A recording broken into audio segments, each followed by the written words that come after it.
Well, hello everyone out there in the cyber world. Thank you for joining me for this little pro-life presentation.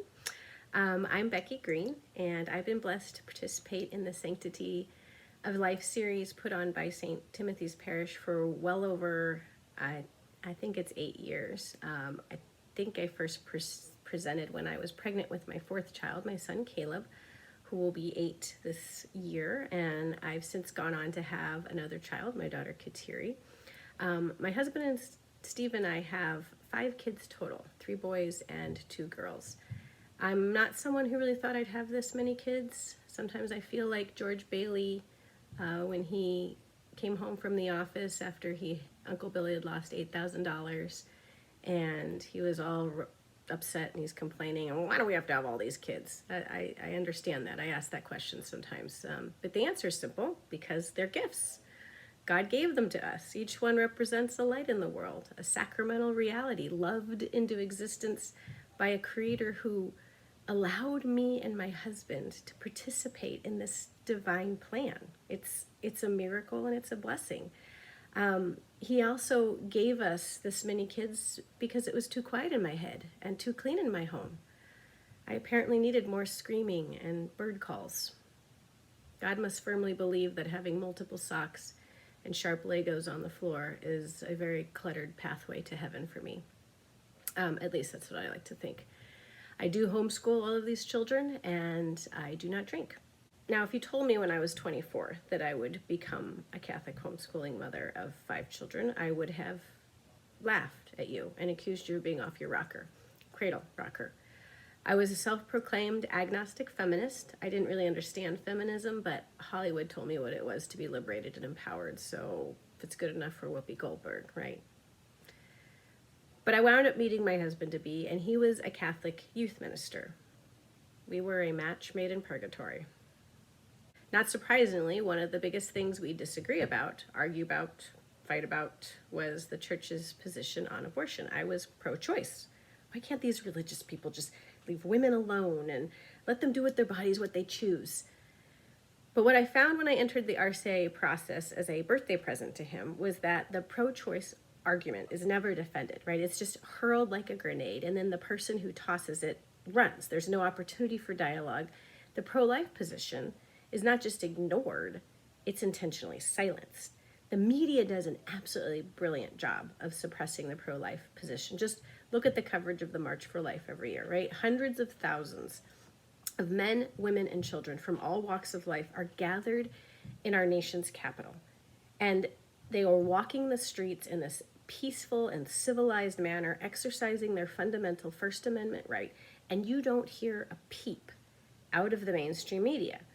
And if you happen to see a mention, right, the information is actually skewed and downright lied about. They'll post a picture of just maybe a few people at the end of the event on the sidewalk, and usually they'll try to do it around where there's other pro-choice activists who are there protesting as well.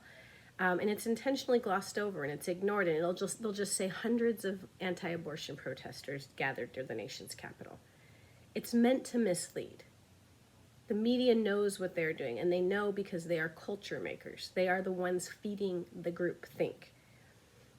So it's no wonder that, we feel like we're climbing an uphill battle sometimes when it comes to not just defending the pro-life position, but actually evangelizing with it, attempting to change hearts and minds so that the evil of this horrific practice in our country can have a light shone on it. It can become discouraging when we look around, and not only is every politician seemingly elected into office seem to be pushing the pro-abortion agenda, but it's prominently promoted on social media, in the mainstream media for sure, in movies and television, and worst of all, I think for all of us at that personal level, we have family members, we have old friends, and they continue to refuse to hear the truth on this issue.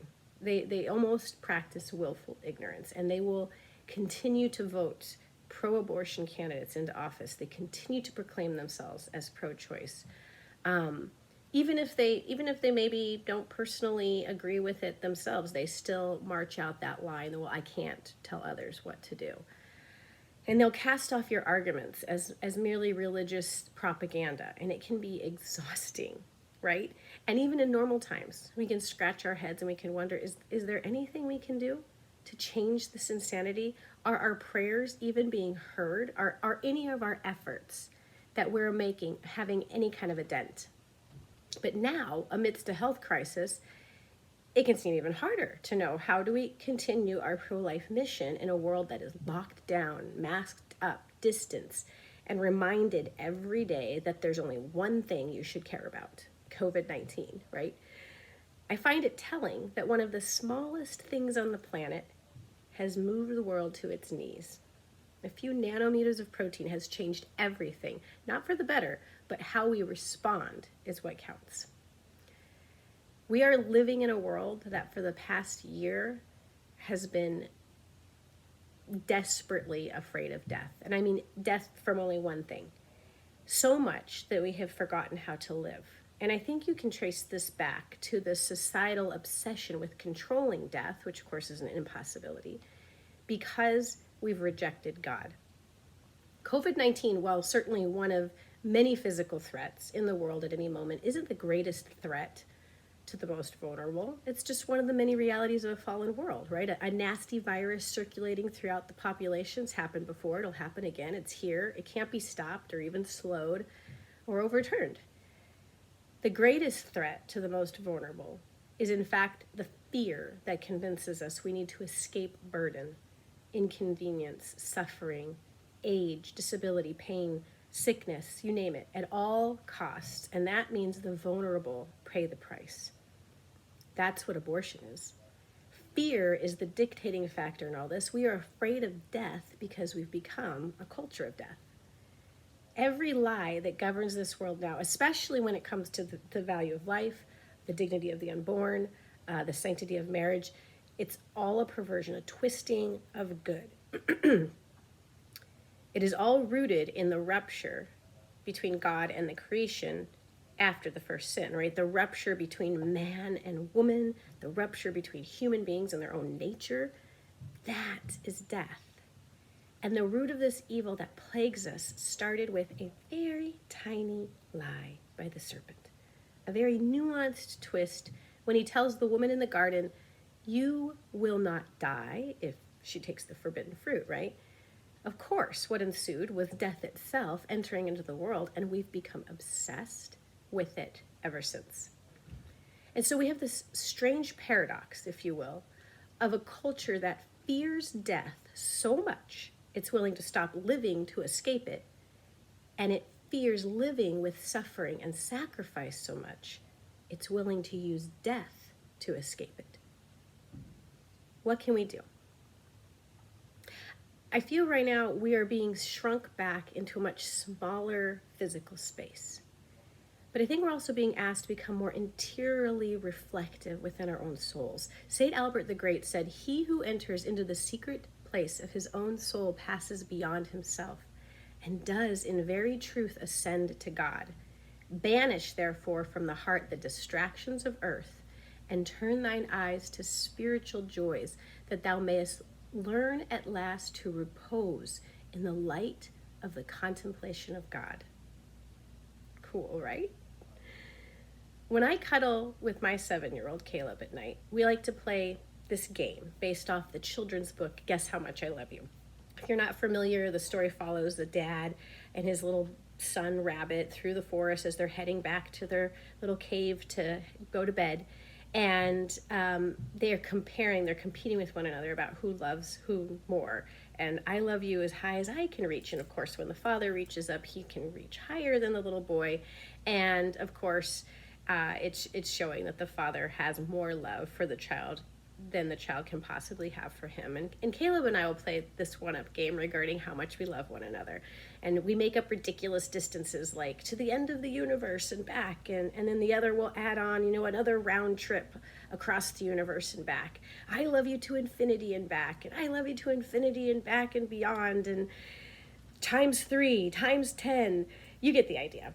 And it's as if we know there's by no means a way to measure the length and the size and the weight of the love that we have for one another. we're trying to think of it in these grandiose terms. You know, how large of something can you apply to it to try to give it some quantifiable measurements, which can never be done. And why wouldn't we, right? Because God is so great. He is so mighty, so wonderful, so much love. He created the entire universe and everything in it. But then there was a time when Caleb and I were playing, and I thought, I love you so much that when you were smaller than could be recognized by a microscope, I carried you inside my own being.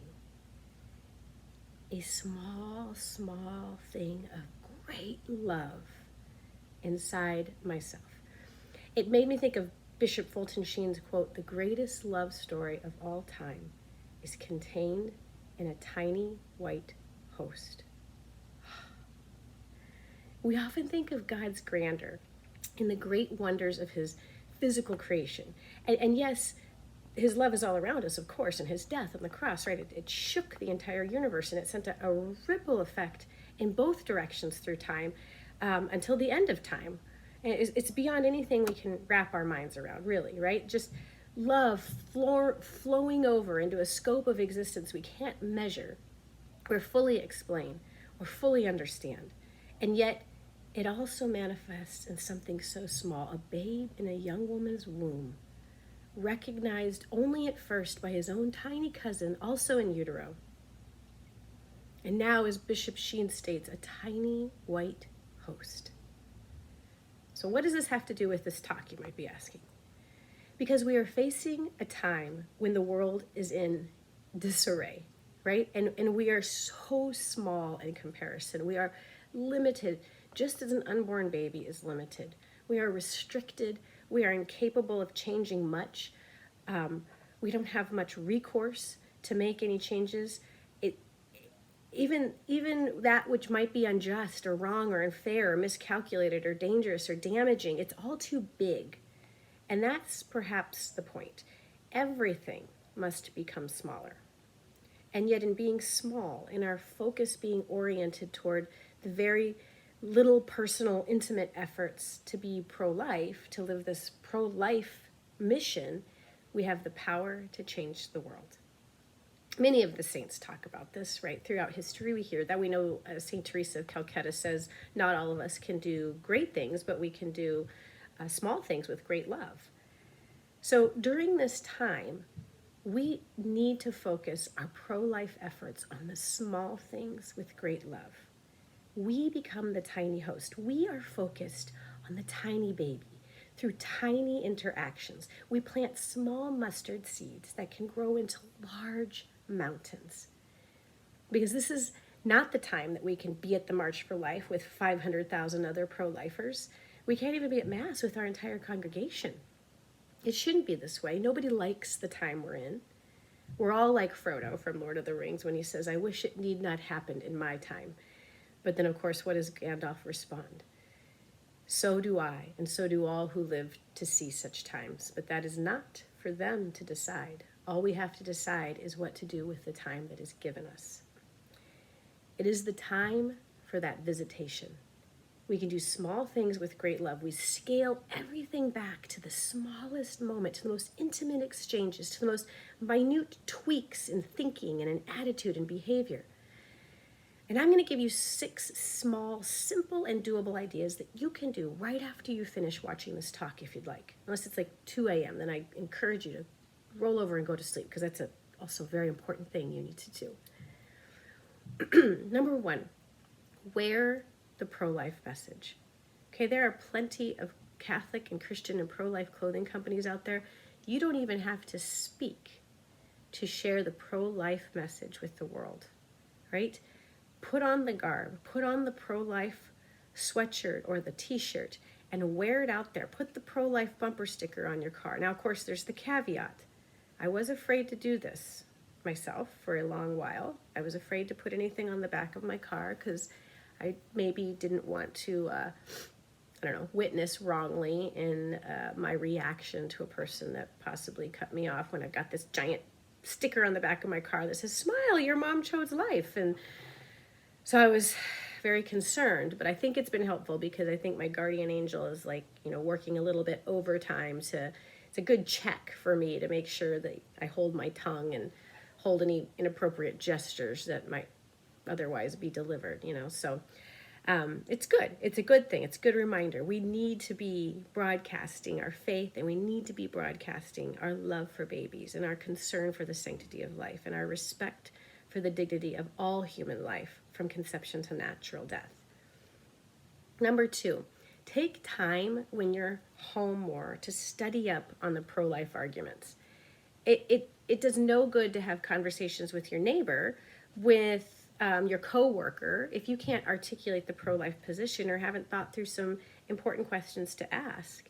A great book is Persuasive Pro-Life by Trent Horn. He lays out the pro-life arguments in detail and gives you some very helpful tools to navigate a lot of the objections and challenges that people in the pro-choice world have.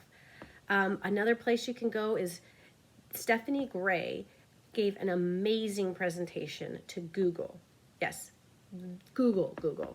You can Google it if you want to find the talk, and I encourage you to do so. Watch the talk. She gives just a beautiful breakdown of why we must question the pro-choice position and why the pro-life position is really logical and rational and reasonable. But she does it with such great charity, and there's so much logic behind it, so she really articulates it well, and it was well received at this very secular corporate organization.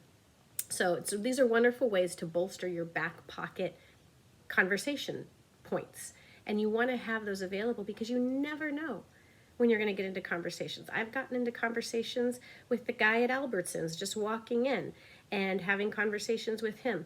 So you never know when you're going to have an opportunity, and you want to be equipped with the proper tools. You want to be equipped with some of the basic understanding of the pro-life position so that those little intimate exchanges can plant potential seeds. Third idea, why not call up your local pregnancy center or the nursing home and find out if you can just get the initials. Obviously, due to HIPAA and due to respect of the anonymity and the privacy of the patients and all the residents of those places, you certainly can't get names, but you might be able to get initials. And I would love to see letters pouring into these places, not generic letters like to all the pregnant women coming through here. I mean to a specific person who has made that maybe for them very hard decision to carry out a pregnancy and to carry and care for their child to full term. We have this opportunity to speak directly to that human being and give her encouragement and give her peace and let her know she's being prayed for, and her child, this beautiful gift in her womb, is being prayed for. And perhaps if there's prayer requests that the clinic knows about, that they could tell you they have a lot of kids or they're struggling, or hey, they could use some extra help. We can engage and become connected at a very intimate, familial, communal level, rather than just throwing money at a location that helps people. You could have this very intimate connection of writing a handwritten note or card. So I'd encourage you to call them up. And of course, in our area, in the Phoenix area, we have Aid to Women Center and First Wave Pregnancy Center. I remember I spoke with one of the nurses who works for Aid to Women Center. She thought this was a beautiful idea and a way that just validates the dignity of these women who are coming through the pregnancy center. And of course, if you call it a nursing home or a place like that, you could potentially do the same thing with the residents there, who I know have been deeply hurting because of lack of visitation due to all of the COVID protocols and things like that. So I think that is one way that we can reach out in a very small manner, but have a big impact. Number 4, of course, is pray. We say that all the time, right? Pray, pray, pray. People aren't showing up in front of the abortion clinics as much, whether it's due to the restrictions and policies in place, or people are afraid to be around others. And you don't necessarily have to go and stand out of a clinic for an hour and pray. It'd be nice. We need people to be doing that.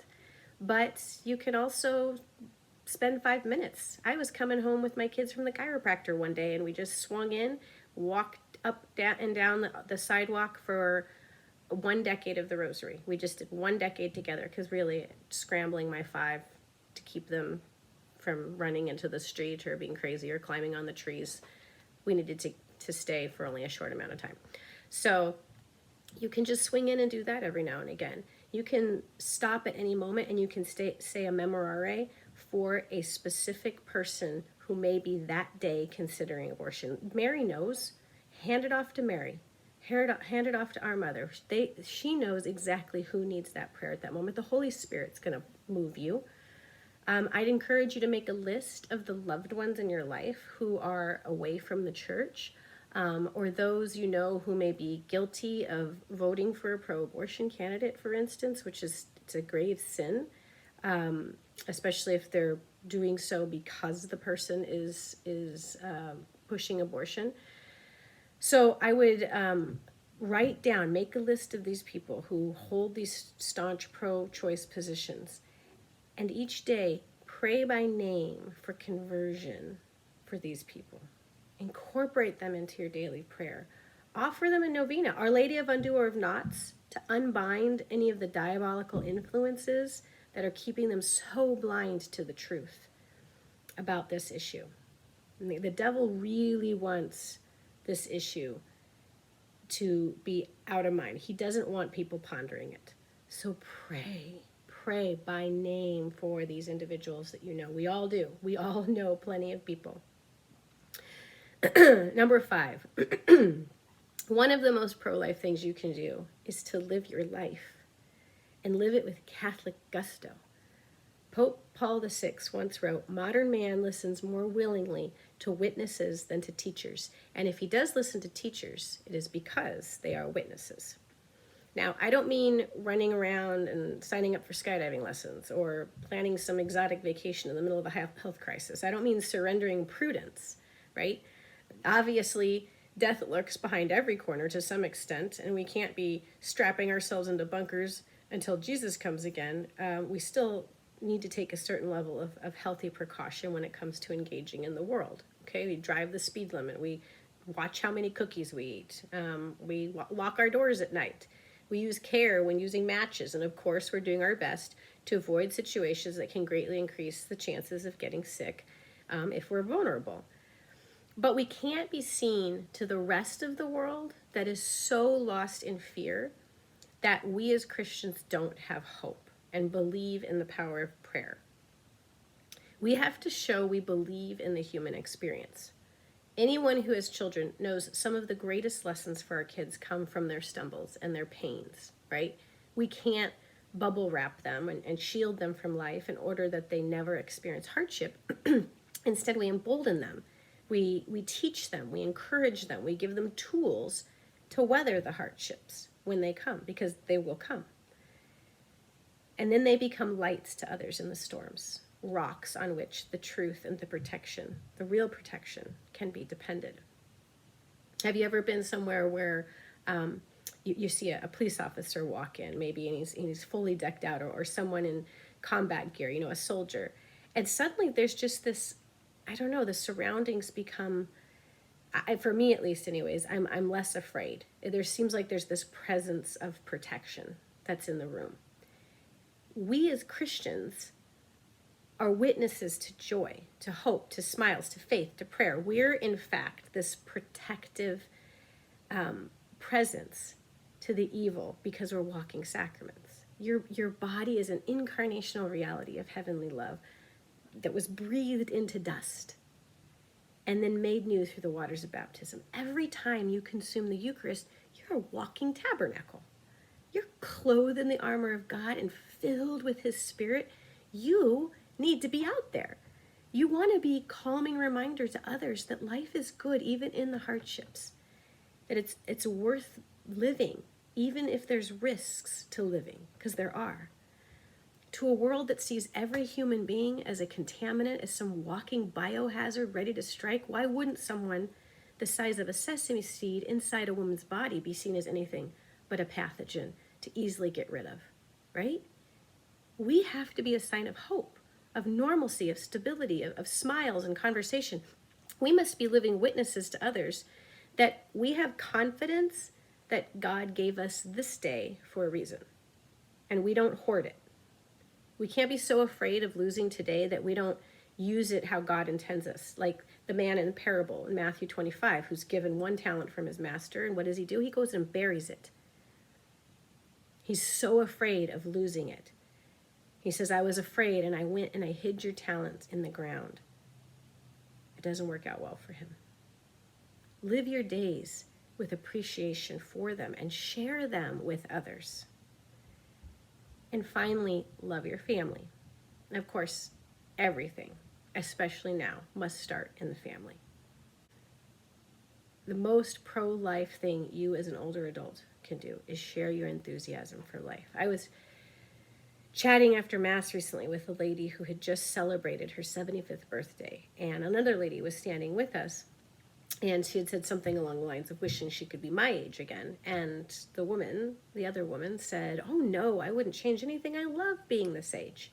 She gets it.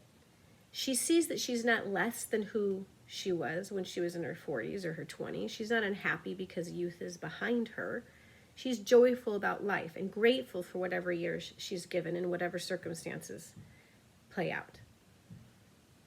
The most pro-life thing parents can do, of course, is talk joyfully about the gift of new life and the privilege to take care of grandparents. I remember having a conversation with someone once, and she briefly mentioned that her kids asked her if she's going to have another baby, and she sort of sarcastically said, well, whatever God wants, but I hope not. And she said it in front of one of her kids, and I was thinking at the time, like, that sends a message. Even if you're very pro-life, don't think it doesn't send subtle messages to our kids. Even when we're pro-life, if we ever hint that another child in our own home would be a burden or inconvenience or a struggle or too much, and certainly never suggests what society suggests, that you just have too many or that it's too expensive or any of the many other reasons why people choose to reject the gift of life. And if we ever come across as bemoaning grandma or grandpa's needs, it reiterates the societal narrative that if we lose independence and utilitarian purpose, we aren't as valuable as those who have more quality of life, right? So remember that. Remember and guard your words and be careful in how you speak in front of the most impressionable, your own children, because they are going to pick up on all of those subtle cues regarding the respect for the dignity of all life. To moms, don't think your daughters won't pick up on an attitude that children ruin your body if you complain or announce insecurities about your post-pregnancy body, complete with extra weight and stretch marks. Believe me, it leaves an impression on our girls if we as women can't be secure in our femininity as God designed and intended it, as a vessel through which new life is intended to come into his creation.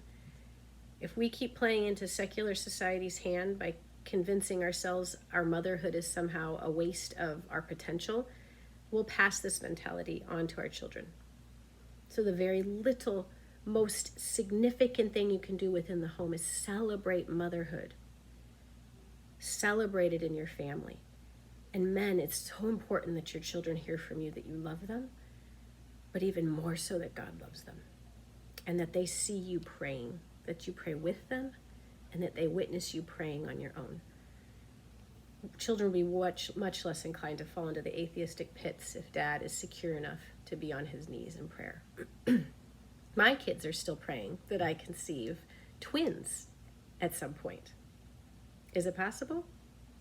Well, they've informed me, in fact, that it is, because I'm old, but not as old as Elizabeth or Sarah were, and God still give them babies in their old age, so. We must go local. Bring our entire mission field back to our own home, to our own families, to our neighborhood, to our community. There aren't giant pro-life marches we can participate in at the state or national level. There are not giant pro-life conferences. There are not prayer gatherings. We don't even have the ministries up and running in their regular ways. We're doing talks online. But now is the time to be focusing efforts on the smaller scale so that these tiny mustard seeds will eventually become mountains. And St. Teresa of Calcutta reminds us, my prayer for you, quote, is that truth will bring prayer in our homes.